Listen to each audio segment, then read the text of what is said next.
Good morning or good evening. ദൈവനാഥോണ്ടാട്ടെ. ഒരിക്കൽ കൂടെ എല്ലാവരുടെയും മുമ്പിൽ ദൈവവചനം നിൽപ്പാൻ കർത്താവ് തന്ന അവസരത്തിനായി ഞാൻ കർത്താവിനെ സ്തുതിക്കുന്നു. നമുക്ക് ഒരു വാക്ക് പ്രാർത്ഥിക്കാം. അപ്പായ നില സമയത്തിനായി സ്തുതിക്കുന്നു. ഈ വചനം റെക്കോർഡ് ചെയ്യുമ്പോൾ കർത്താവ് ഇതിപ്പോൾ കേൾക്കുന്നവർക്ക് വേണ്ടി പിന്നെ എപ്പോഴെങ്കിലും കേൾക്കുന്ന ഓരോരുത്തരെയും വെച്ചടിയും പ്രാർത്ഥിക്കുന്നു. ഈ വചനം അവരുടെ ഉള്ളിൽ കയറട്ടെ. ഈ വചനം ക്രിയ ചെയ്യട്ടെ. വചനം പണിയട്ടെ. വചനം ഡിസ്ട്രോയ് ചെയ്യട്ടെ. വചനം വെളിപ്പാടായി മാറി വിശ്വാസമായി മാറി ഒരു അനുഗ്രഹമായി മാറട്ടെ. നമ്മുടെ വലിയ പ്രവർത്തിക്കാൻ സ്തുതിക്കുന്ന എല്ലാം നസ്രാനായ യേശുക്രിസ്തു തന്നെ ആമേൻ. ദൈവത്തിന് സ്തോത്രം. നമുക്ക് ഒരു വാക്യം വായിച്ചു തുടങ്ങാം. 14 സങ്കീർത്തനം 2 വാക്യം. ദൈവത്തെ അന്വേഷിക്കുന്ന ബുദ്ധിമാനുണ്ടോ എന്ന് കാണുവാൻ യഹോവ സ്വർഗത്തിൽ നിന്ന് മനുഷ്യപുത്രന്മാരെ നോക്കുന്നു. ദൈവത്തെ അന്വേഷിക്കുന്ന ബുദ്ധിമാനുണ്ടോ എന്ന് കാണുവാൻ യഹോവ സ്വർഗത്തിൽ മനുഷ്യപുത്രന്മാരെ നോക്കുന്നു. ദൈവത്തെ അന്വേഷിക്കുന്ന ബുദ്ധിമാൻ. അപ്പം മെയിനായിട്ട് നമ്മൾ ശ്രദ്ധിക്കേണ്ട കാര്യം, ഈ വാക്യം പറയുന്ന ദൈവത്തോട് പ്രാർത്ഥിക്കുന്ന ബുദ്ധിമാനുണ്ടോ എന്ന് നോക്കാനെന്നോ, ദൈവത്തിൻ്റെ വചനം വായിക്കുന്ന ബുദ്ധിമാനുണ്ടോ എന്ന് നോക്കാനെന്നോ, ദൈവത്തെ ആരാധിക്കുന്ന ബുദ്ധിമാനുണ്ടോ എന്ന് നോക്കാനെന്നല്ല ഈ വചനം പറയുന്നത്. ഇതൊന്നും വേണ്ടെന്നോ ഇതിനെ ഒന്നും കുറച്ചായിട്ട് കാണിക്കുകയല്ല. പക്ഷേ ഈ വാക്യം പറയുന്നതാണ്, ദൈവത്തെ അന്വേഷിക്കുന്ന ബുദ്ധിമാനുണ്ടോ. ദൈവത്തെ അന്വേഷിക്കുന്ന ബുദ്ധിമാനുണ്ടോ എന്ന് കാണുവാൻ യഹോവ സ്വർഗത്തിൽ മനുഷ്യപുത്രന്മാരെ നോക്കുന്നു. ഇംഗ്ലീഷ് കുറച്ച് clear. Who seek after God. ദൈവത്തെ അന്വേഷിക്കുന്ന ബുദ്ധിമാനുണ്ടോ. അപ്പം ഇത് മനസ്സിലാക്കാൻ വേണ്ടി നമുക്ക് വേറൊരു വേദഭാഗം വായിക്കാം. ലൂക്കോസിന്റെ സുവിശേഷം 18 അധ്യായം 8 വാക്യം. വേഗത്തിൽ അവരെ പ്രതിക്രിയ നടത്തി രക്ഷിക്കും എന്ന് ഞാൻ നിങ്ങളോട് പറയുന്നു. എന്നാൽ മനുഷ്യപുത്രൻ വരുമ്പോൾ അവൻ ഭൂമിയിൽ വിശ്വാസം കണ്ടെത്തുമോ. മനുഷ്യപുത്രൻ വരുമ്പോൾ ഭൂമിയിൽ വിശ്വാസം കണ്ടെത്തുമോ. ഞാൻ കർത്താവെ അറിഞ്ഞ സമയത്ത് ഈ വചനം വായിച്ചപ്പോൾ എനിക്ക് ഒന്നും മനസ്സിലായില്ല. കർത്താവ് എന്തുവാ പറയുന്നത്? വിശ്വാസം കണ്ടെത്തുമോ? നിങ്ങൾ എത്ര വിശ്വാസികളുണ്ടെന്നുള്ളതായിരുന്നു എൻ്റെ ചോദ്യം. പക്ഷെ നമ്മൾ സൂക്ഷ്മമായിട്ട് പഠിക്കുമ്പോൾ കർത്താവ് ചോദിക്കുകയാണ്, അവൻ ഭൂമിയിൽ വിശ്വാസം കണ്ടെത്തുമോ. ഭൂമിയിൽ പ്രാർത്ഥന കണ്ടെത്തുമോ എന്നല്ല ചോദിക്കുന്നത്. ഭൂമിയിൽ ആരാധന കണ്ടെത്തുമോ എന്നൊന്നും അല്ല കർത്താവ് ചോദിക്കുന്നത്. ഭൂമിയിൽ വചനധ്യാനം കണ്ടെത്തുമോ എന്നല്ല, ഒന്നും വേണ്ടെന്നല്ല. ഉപവാസം കണ്ടെത്തുമോ. ഭൂമിയിൽ വിശ്വാസം കണ്ടെത്തുമോ. നേരത്തെ നമ്മൾ വായിച്ച ഭാഗം ഇതായിരുന്നു, ദൈവത്തെ അന്വേഷിക്കുന്ന ബുദ്ധിമാനുണ്ടോ. The one who seeks after him. ദൈവത്തെ അന്വേഷിക്കുന്ന ബുദ്ധിമാനുണ്ടോ. ഭൂമിയിൽ വിശ്വാസം കണ്ടെത്തുമോ.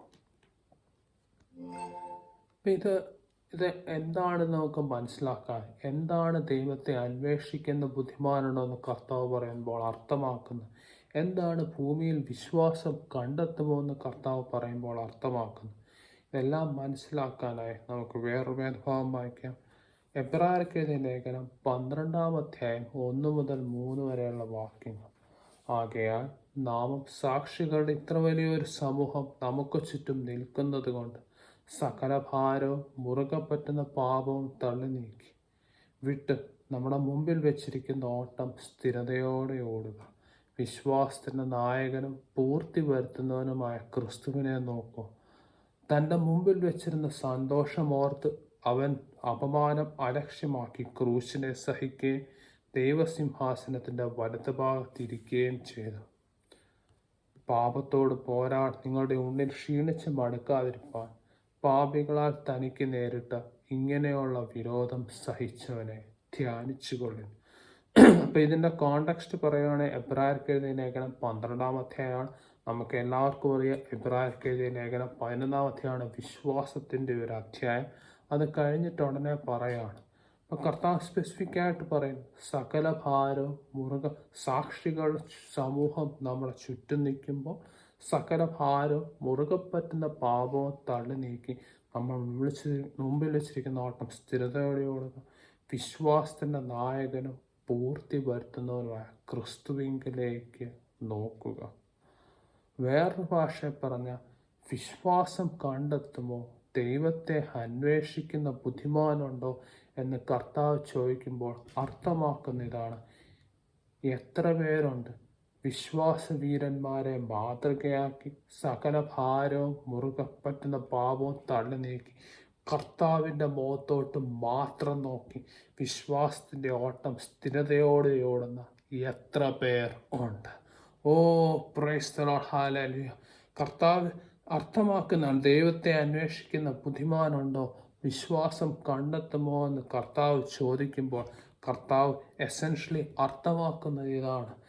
വിശ്വാസവീരന്മാരെ മാതൃകയാക്കി സകല ഭാരവും മുറുകെ പറ്റുന്ന പാപവും തള്ളി നീക്കി കർത്താവിൻ്റെ മുഖത്തോട്ട് മാത്രം നോക്കി നിന്ന് ഓട്ടം സ്ഥിരതയോടെ ഓടുന്ന എത്ര പേർ ഉണ്ട്?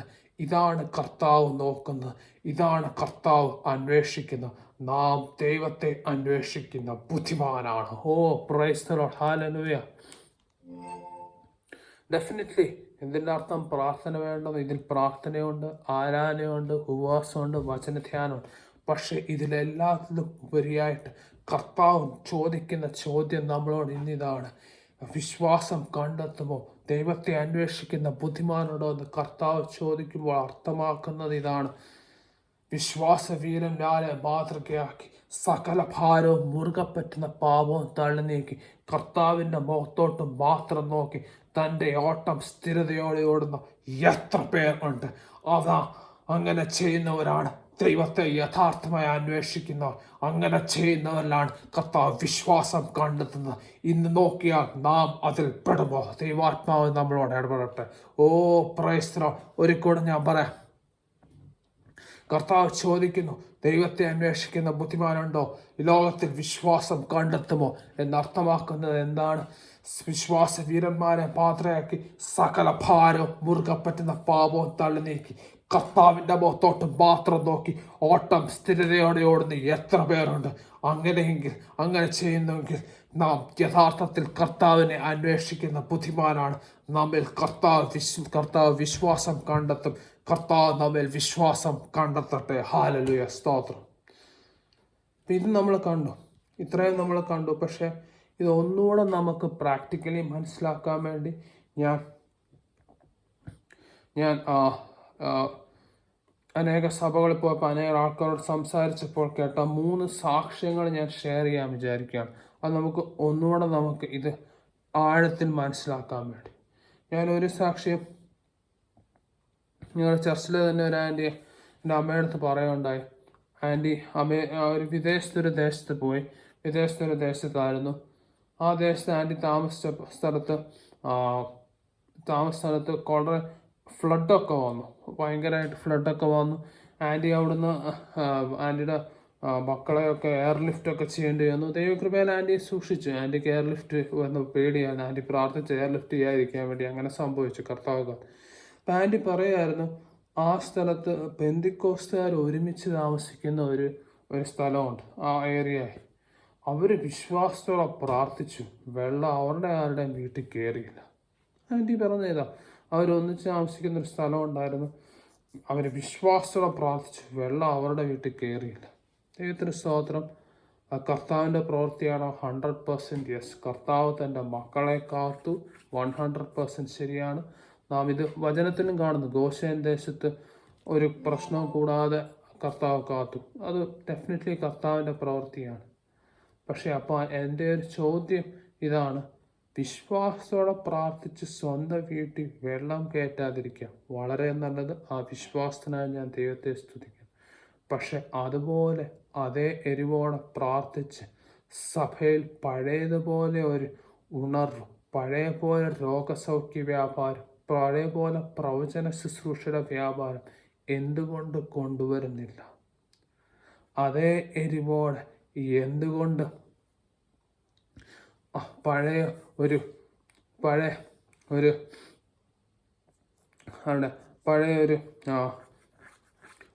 ഓറൽ റോബോട്ട്സിൻ്റെ കാലത്തെ പോലത്തെയോ അല്ലെങ്കിൽ കാത്രീൻ കുൾമാൻ്റെ കാലത്തെ പഴയ പോലൊരു ഉണർവ് എന്തുകൊണ്ട് അതേ എരിവോടെ പ്രാർത്ഥിച്ച് കൊണ്ടുവരുന്നില്ല? ഓ പ്രശ്നം വിശ്വാസത്തോടെ പ്രാർത്ഥിച്ചു, ഡെഫിനറ്റ്ലി കർത്താവ് കാത്തു, വെള്ളം കയറിയില്ല, അതിനായിട്ട് സ്തുതിക്കുന്നു. പക്ഷെ അതേ എരിവോടെ എന്തുകൊണ്ട് സഭയിൽ ഒരു പുത്തൻ ഉണർവിനായി, പഴയ പോലെ ദൈവാത്മാവിൻ്റെ കൃപാവരങ്ങളുടെ വ്യാപാരത്തിനായി എന്തുകൊണ്ട് പ്രാർത്ഥിക്കുന്നില്ല? അതേ എരിവോടെ പ്രാർത്ഥിച്ച് പണ്ടത്തെ പോലെ, ഒരു റോബർട്ട്സിൻ്റെ കാലത്തെ പോലത്തെ, ഒരു കാത്രീൻ കുർമാൻ്റെ കാലത്തെ പോലത്തെ എന്തുകൊണ്ട് ഉണർവിനായി പ്രാർത്ഥിച്ച് കൊണ്ടുവന്നില്ല? എന്തുകൊണ്ട് ഈ എരിവ് സ്വന്തം വീട്ടിലെ വെള്ളം കയറാതിരിക്കാൻ വേണ്ടി മാത്രം ആയിപ്പോയി? നാം യഥാർത്ഥത്തിൽ കർത്താവിനെ അന്വേഷിക്കുന്നു. സ്വന്തം വീട്ടിൽ വെള്ളം കയറിയില്ല, ഡെഫിനറ്റ്ലി 100% ശരിയാണ്, വിശ്വാസത്തോടെ പ്രാർത്ഥിച്ചു. പക്ഷെ എന്തുകൊണ്ട് ഈ എരിവ് സ്വന്തം കാര്യങ്ങളിൽ ഒതുങ്ങിപ്പോയി? എന്തുകൊണ്ട് ആ എരിവോടെ പ്രാർത്ഥിച്ച് സഭയിൽ പഴയ പോലെ ദൈവാത്മാവിൻ്റെ പ്രവർത്തിക്കായി കൊണ്ടുവരുന്നില്ല? എന്തുകൊണ്ട് പഴയ പോലൊരു ഉണർവിനായി പ്രാർത്ഥിച്ച് കൊണ്ടുവരുന്നില്ല? നാം യഥാർത്ഥത്തിൽ കർത്താവിനെ അന്വേഷിക്കുന്നു. ഇതുപോലെ വേറെ സാക്ഷ്യം ഞാൻ കേട്ടു. ഒരു സഭയിൽ പോയപ്പം അവിടുത്തെ ഒരാൾക്ക് വിദേശത്തൊരു വിസ കിട്ടി. പക്ഷെ ആളുടെ സ്പൗസ് വിസ ആക്ച്വലി അങ്ങനെ പെട്ടെന്ന് അപ്രൂവ്ഡ് ആയില്ല. വിസയെപ്പറ്റി അറിയാവുന്നവർക്കറിയാം, സ്പൗസ് വിസ ആക്ച്വലി വലിയ കാര്യമൊന്നുമില്ല. അവർ കല്യാണം കറക്റ്റാണോ എന്നേ അവർ നോക്കത്തുള്ളൂ. അപ്പോൾ ഈ കൺസുലേറ്റിലൊക്കെ പോകുമ്പോൾ അവർ വലിയ ആൽബം ഒക്കെ ആയിട്ട് ചിലർ വരും. ആ കൺസുലർ ഓഫീസേഴ്സിന് വളരെ സന്തോഷം, അവർ ഈ ആൽബം ഒക്കെ നല്ലതായിട്ട് കണ്ട് ഒന്ന് ആസ്വദിക്കാറുണ്ട്. അപ്പം അത് വേറെ മെറിറ്റ് ഒന്നും അവർ നോക്കത്തില്ല, കല്യാണം ലെജിറ്റിമേറ്റ് ആണെന്ന് നോക്കുന്നില്ല. പക്ഷെ എന്തോ കാരണവശാൽ ഈ ആളുടെ സ്പൗസിന് ആക്ച്വലി വിസ റിജക്റ്റായി. ഭയങ്കര വിഷമോ ഇതായിരുന്നു. അപ്പം ആ സഭയിലെ പാസ്റ്റർമാരെല്ലാം വിളിച്ചു, പാസ്റ്റർമാരെ എൻകറേജ് ചെയ്തു, ശക്തിപ്പെടുത്തി. അവസാനം ഒരു പാസ്റ്റർ ഈ ആളുടെ അടുത്ത് പറഞ്ഞു, പ്രാർത്ഥിക്കുക, നിന്നെ അനുഗ്രഹിച്ചല്ല നിന്നെ വിടത്തിലും ദൈവസന്നിധി വെച്ച് പ്രാർത്ഥിക്കുക, അന്നേരം സ്പൗസ് വിസ കിട്ടും. പ്രാർത്ഥിച്ചു, സ്പൗസ് വിസ കിട്ടി, കർത്താവ് പ്രവർത്തിച്ചു. ദൈവത്തിന് സ്തോത്രം. ഇതിനെല്ലാം കർത്താവിൻ്റെ പ്രവർത്തിക്കും, കർത്താവിൻ്റെ പ്രൊവിഷനായിട്ട് ഞാൻ നന്ദിയോടെ ആസ്വദിക്കും. പക്ഷെ എൻ്റെ ഒരേ ഒരു ചോദ്യമുള്ളൂ, ദൈവത്തെ അനുഗ്രഹിച്ചല്ല ഞാൻ നിന്നെ വിടത്തുള്ളൂ എന്നുള്ള ആ എരിവോടുള്ള പ്രാർത്ഥന എന്തുകൊണ്ട് സഭയ്ക്കൊരു പുത്തൻ ഉണർവിനായി വരുന്നില്ല? എന്തുകൊണ്ട് സഭയിൽ സൗഖ്യം, പ്രവചന ശുശ്രൂഷ പണ്ടത്തെ പോലത്തെ വരുന്നതിന് വേണ്ടി ഉള്ളൊരു പ്രാർത്ഥന, എന്തുകൊണ്ട് ആ പ്രാർത്ഥനയ്ക്ക് ഇതേ എരിവ് വരുന്നില്ല? നമ്മുടെ എരിവോടുള്ള പ്രാർത്ഥന, നമ്മുടെ വിശ്വാസം, നമ്മുടെ കാര്യസാധ്യത്തിന് മാത്രം ആയിപ്പോയോ? ഓ പ്രൈസ്, നാം യഥാർത്ഥത്തിൽ ദൈവത്തെ അന്വേഷിക്കുന്നവരോ? ഓ പ്രൈസ്, ഹല്ലേലൂയ. ഡെഫിനറ്റ്ലി കർത്താവിൻ്റെ പ്രവൃത്തിയല്ലേ, കർത്താവിൻ്റെ പ്രവൃത്തിയാണ്. കർത്താവ് നമ്മുടെ ആവശ്യങ്ങൾ ഏറ്റവും നല്ലതായിട്ട് നിറവേറ്റും. നമുക്ക് ആവശ്യങ്ങളുണ്ട്, അതിനായിട്ട് ദൈവത്തെ സ്തുതിക്കും. കർത്താവ് ഏറ്റവും നല്ലതായിട്ട് നിറവേറ്റുന്നതിനായിട്ട് സ്തുതിക്കുന്നു. പക്ഷെ ഈ അനുഗ്രഹിച്ചല്ല നിന്നെ വിടത്തുള്ള ആ എരിവോടുള്ള പ്രാർത്ഥന എന്തുകൊണ്ട് സ്വന്തം കാര്യസാധ്യത്തിനായി ഒതുങ്ങിപ്പോയി? എന്തുകൊണ്ട് അതേ എരിവോടുള്ള പ്രാർത്ഥന ഒരു ദൈവാത്മാവിൻ്റെ ഒരു പുതിയ ഉണർവ് സഭയ്ക്ക് വരുന്നതിനും ഒരു വലിയ ഉണർവ് ലോകത്തിൽ വരുന്നതിനും ഇല്ലാതെയായിപ്പോയി? നമ്മുടെ എന്തുകൊണ്ട് ഈ എരിവോടുള്ള പ്രാർത്ഥന സ്വന്തം കാര്യസാധ്യത്തിനായി ഒതുങ്ങിപ്പോയി? നാം യഥാർത്ഥത്തിൽ കർത്താവിനെ അന്വേഷിക്കുന്നുവോ? Oh praise the Lord, hallelujah, praise the Lord, hallelujah. വേറെ സാക്ഷി ഞാൻ ജസ്റ്റ് ക്വിക്കായിട്ട് പറയട്ടെ. ഒരാൾ വിദേശത്ത് പോയി, വിദേശത്ത് നിന്ന് ബോർഡർ ഓഫീസറിനെ കാണേണ്ടി വന്ന ഏതോ വിസ പുതുക്കുന്നതിന്. അന്നേരം ആളുടെ പേരൻറ്റ് ഭയങ്കര വിഷമത്തിലായ, എത്രയോ 5 മണിക്കൂറിൽ കൂടുതൽ അന്യഭാഷ പ്രാർത്ഥിച്ചു. അന്നേരം കുഴപ്പമൊന്നും വന്നില്ല. ഡെഫിനറ്റ്ലി കർത്താവിൻ്റെ പ്രൊവിഷനാണ്. എൻ്റെ ചോദ്യം ഇതേ ഉള്ളൂ. അപ്പോൾ ഈ 5 മണിക്കൂർ കൂടുതലുള്ള അന്യഭാഷ പ്രാർത്ഥന, ആ എരിവോടുള്ള പ്രാർത്ഥന, ഞാൻ നിന്നെ അനുഗ്രഹിച്ചല്ല നിന്നെ വിടത്തില്ല എന്നുള്ള പ്രാർത്ഥന, എന്തുകൊണ്ട് അത് സ്വന്തം കാര്യസാധ്യത്തിനായി മാത്രം ഒതുങ്ങിപ്പോയി? എന്തുകൊണ്ട് അതേ എരിവോടുള്ള പ്രാർത്ഥന സഭയിൽ ഒരു ദൈവാത്മാവിൻ്റെ മാനിഫെസ്റ്റേഷൻ കൂടുന്നതിനും ഒരു വലിയ ഉണർവിനായിട്ടും എന്തുകൊണ്ട് അങ്ങനെ ഒരു കാര്യത്തിൽ ഇതേ എരിവ് നമുക്ക് വരുന്നില്ല? നാം യഥാർത്ഥത്തിൽ കർത്താവിനെ അന്വേഷിക്കുന്നു. നാം യഥാർത്ഥത്തിൽ ദൈവത്തെ അന്വേഷിക്കുന്ന ബുദ്ധിമാനാണോ? അതോ നാം കാര്യസാധ്യത്തിന് മാത്രം കർത്താവിൻ്റെ മുമ്പിൽ പോകുന്നവരായി മാറിയോ? Oh praise the Lord, hallelujah.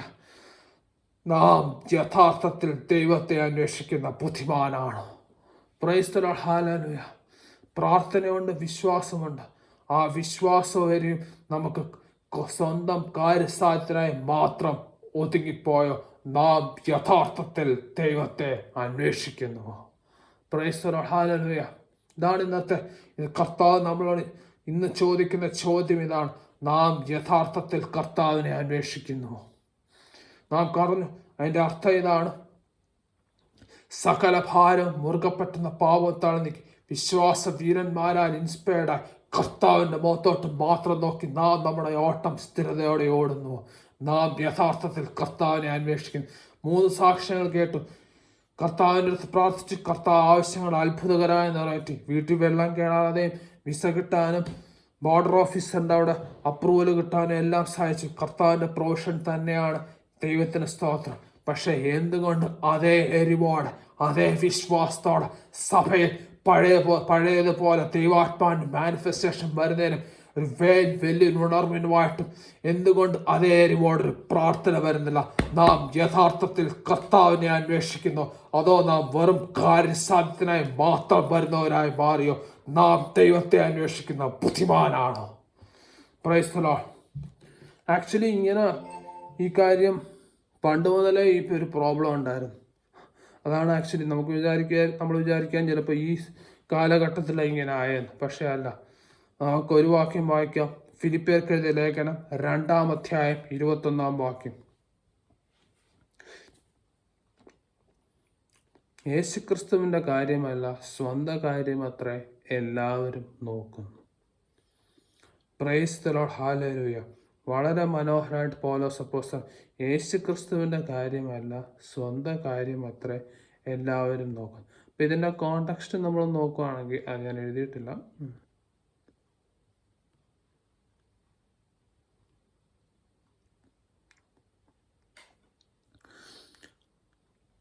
എന്നാൽ 19-ാമത്തെ വാക്യം, എന്നാൽ നിങ്ങളുടെ വസ്തുത അറിഞ്ഞിട്ട് എനിക്ക് മനം തണുക്കേണ്ടതിന് തിമോത്തിയോസിനെ വേഗത്തിൽ അങ്ങോട്ട് അയക്കാമെന്ന് കർത്താവായ യേശുവിൽ ഞാൻ ആശിക്കുന്നു.